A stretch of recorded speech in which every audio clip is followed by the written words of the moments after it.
Okay, so this video is going to be a little different than some of my other ones, and the reason why I'm making this is I'm just trying to find like a better way to describe the word rotation. Not so just you like know what to do or you can hear what I tell you to do, but so you can actually like understand what's happening. And for that, like this, the same way that I sort of build my rotation, I'm going to show you guys this. And so for that, we have, the basic things you need here. We've got a timeline that's got big dash marks for seconds and little ones for half seconds. And this is important because the global cooldown is actually a second and a half.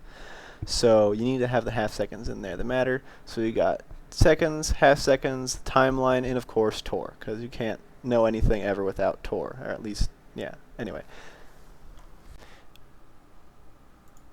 And a battle axe. And maybe a hammer too. Also, so here we go. The global cooldown, 1.5 seconds. So you use like battle shout to start, right before you start hitting him, the boss, so you can get some, give the tank time to get threat and get some rage there. So battle shout, and then 1.5 seconds later is when the next global cooldown starts. This is important to know just the way global cooldowns work. Some things are on and some things are off the global cooldown. So since you start with Battle Shout, then Heroic Throw, you won't use Heroic Throw at the same time, you use it afterwards. This is also if you have in a sequenced macro like I do, you have to keep hitting the macro until the whole time of the macro is done. So you can't press it once and have it automatically go. I've had a lot of people ask me about that, say, oh, it's broken, I press it and it doesn't do everything. You have to keep pressing it for it to do everything. Because you can't make it play for you. All macros do is the same thing if you pressed it all in order manually. It's the same thing except you confine it to one button. It's mostly there to save space and to keep you from messing up. So, but things like Berserker Rage you can use there. So you can use Battle Shout and Berserker Rage at the exact same time, which I like to do because it gives you a bunch of extra rage, and you're going to be enraged for the duration anyway because I use Death Wish shortly after that.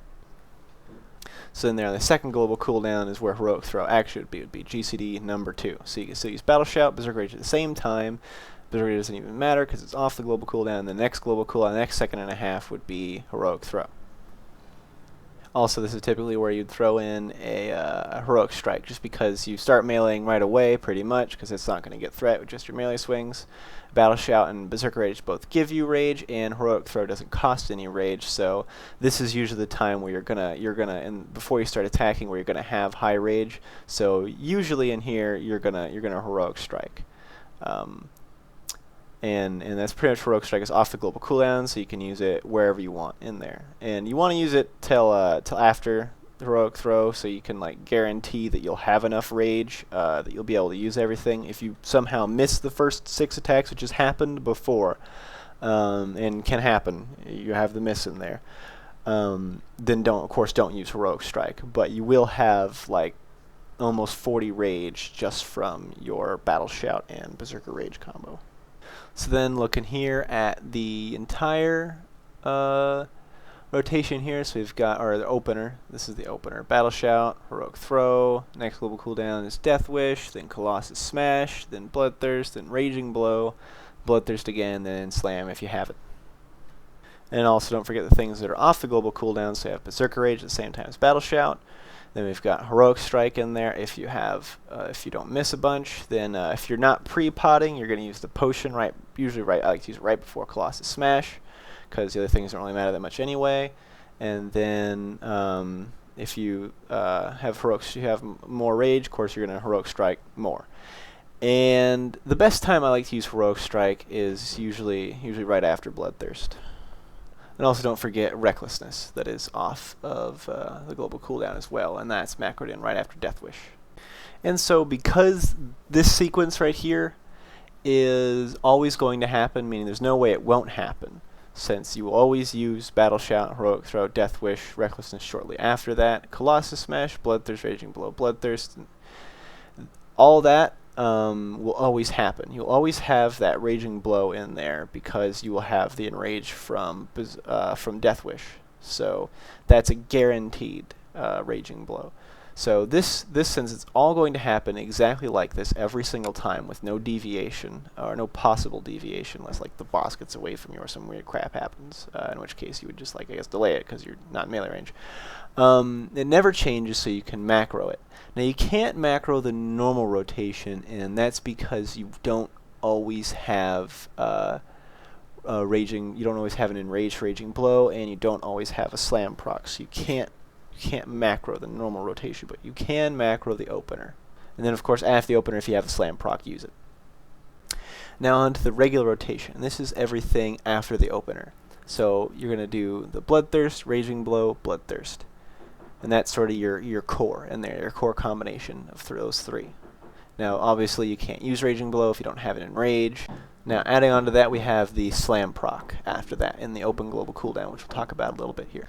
Then after the Slam proc, we've got the same combination again, Bloodthirst, Raging Blow, Bloodthirst, and also up here on the numbers there, those are what the cooldowns would be. So you'd have the cooldown Bloodthirst is the bottom row there, which is 1, 2, 3 seconds, and Bloodthirst again. 1, 2, 3 seconds, Bloodthirst again. 1, 2, 3 seconds, Bloodthirst again. And that'll always happen every 3 seconds, because that's the cooldown on Bloodthirst. And also you see Raging Blow, there's Raging Blow, and then after that on the top row, there's 1, 2, 3, 4, 5, 6, then Raging Blow again. And this is, this kind of works, everything kind of fits in between, which is, just how the rotation is supposed to work, except you have that open one right there, which normally is a slam proc. But that's when I talk about the open global, that's what I'm talking about, is that one right there. And then for things off the global cooldown, Berserker Rage is usually used, you want to use that right before Raging Blow if you don't have an Enrage. And since it's off the global cooldown, you can Bloodthirst, and then Raging Blow, or then Berserker Rage, then Raging Blow. Also, Heroic Strike is mostly used right after that second Bloodthirst, before the open global cooldown, because Slam doesn't actually cost any Rage if you have the proc.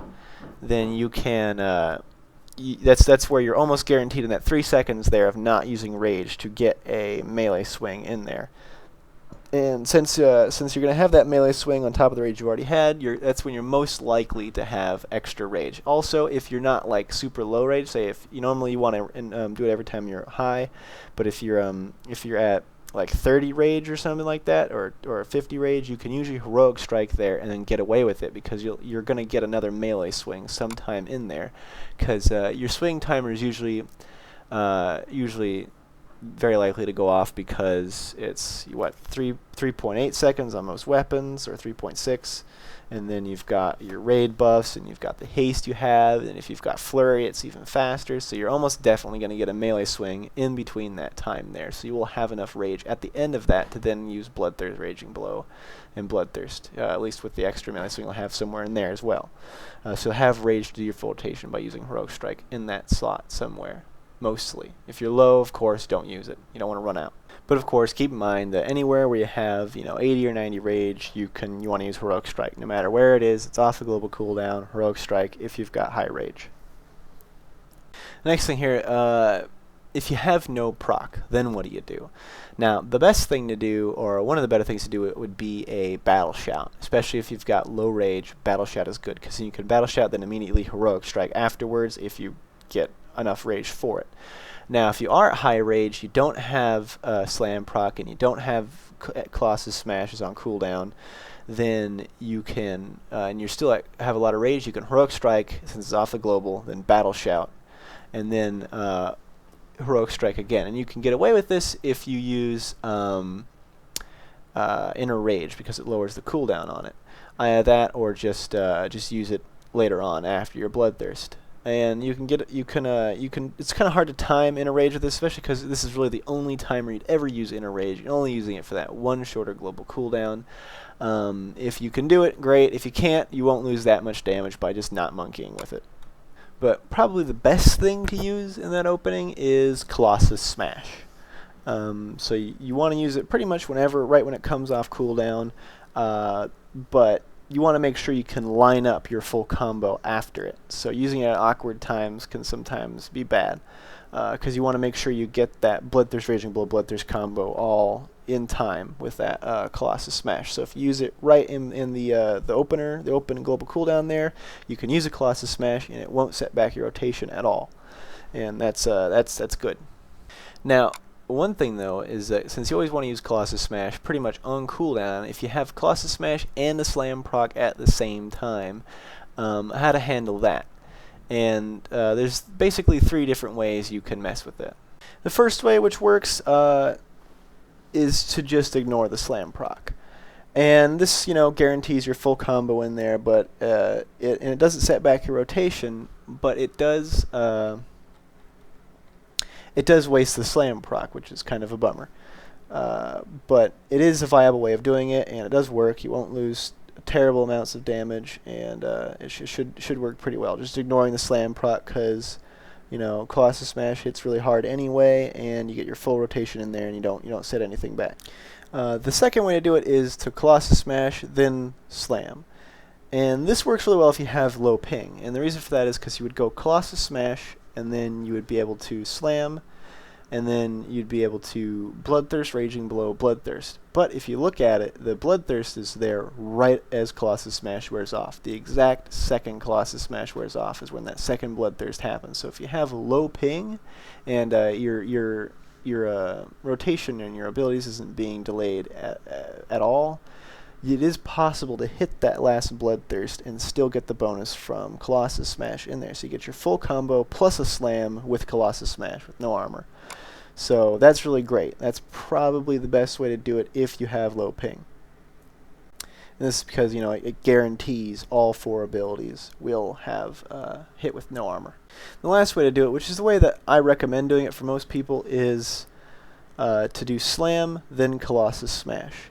And this is because it doesn't waste your Slam proc, and it will guarantee you get the full combo Bloodthirst, Raging Blow, Bloodthirst, because Bloodthirst hits harder than Slam. So if clipping the Slam because of the duration would be better than clipping a Bloodthirst from it. So that's the recommended one would be. So you'd get the proc, and then you'd Slam, then you'd Colossus Smash after the Slam, so you don't waste it, and then you'd Bloodthirst, Raging Blow, Bloodthirst, and then if you have the ping to get the Slam in there, great. If you don't, it's a Slam and not a Bloodthirst that you're missing on. Okay, so that was the rotation illustration. I hope that helped you figure some stuff out about your rotation. Like I said, there wasn't anything about stats this video, but there are a few stat changes that occurred with 4.1. I know it's kind of late to have information on 4.1. It's been out for a while. But, just in case you haven't figured it out already, this is the changes. The major changes for Fury are in the summary here, and that is precision. You always give you a 3% chance to hit, and now it also increases your auto attack damage by 40%, which is a huge chunk. And it's mostly that, but also the change to mastery kind of contributes to the stat change as well. Before you got 8 mastery to start with, just by training mastery. Now it's 2, so they knocked 6 off. And that makes a pretty big difference there. Now, mastery on your gear isn't actually different, so like the amount of mastery you get per point on your gear is the same as before, but just between missing that big chunk and the buff to precision, hit has overtaken mastery as far as stats go for a Titan's Grip Warrior. Stat means your stat priority is still crit first. You still want crit first, and that's just because crits are the best, because you get the more damage from the crit, you get the extra bleed from the deep wounds, as well as getting more flurry, which means more attacks at that 40%. And this is after cap, so you still want expertise and hit to be capped, of course, and then you want to get lots of hit, and then after that, then it's mastery, then haste. So, but still, as much crit and as much hit as you can get. Fortunately, you can reforge, and you can probably just keep the same gear and then boost your hit up a whole bunch, keeping everything at the minimum. Now, one neat tool I found for reforging is called wowreforge.com, and you can just put in the weights of the stats you want, and you can press a button, and it'll mathematically calculate out a bunch of different solutions for how you can reforge your gear. And now it does have hit after cap. Default is set to 0 for Fury Warriors. If you set that, it has crit at around 2, and it has mastery at around 1.6. So if you move the hit after cap weight to around 1.8, it gives you pretty good results there. And you can sift through the 4 or 5 different solutions it finds for you to find the best one. That's wowreforge.com. I'll put it in the link below. It's a really useful tool. It's a separate website. It's not an add-on. But it's very useful, and it'll tell you how to reforge everything optimally. Also, a quick update on the Fury Raider videos. I did get an Nefarian, so I will have a Fury Raider guide for an Nefarian up hopefully soon. For those who don't know about my rating situation, I kind of hit a slump, kind of wasn't really into it for a while, but getting back in there. We were 10 out of 12, which is just bad forever. And we finally broke into a sort of a 10-man away from the 25, and now we're working on heroics. We got 2 down so far. Probably have another couple down this week. So I can have any fight for the Fury Raider videos you want, I can have for you. And if there's a few heroics I can get, if people request those, I can get a heroic guide for you too. That's all for this video. Please subscribe, ask questions at warrior.torage@gmail.com, and that's all. Goodbye.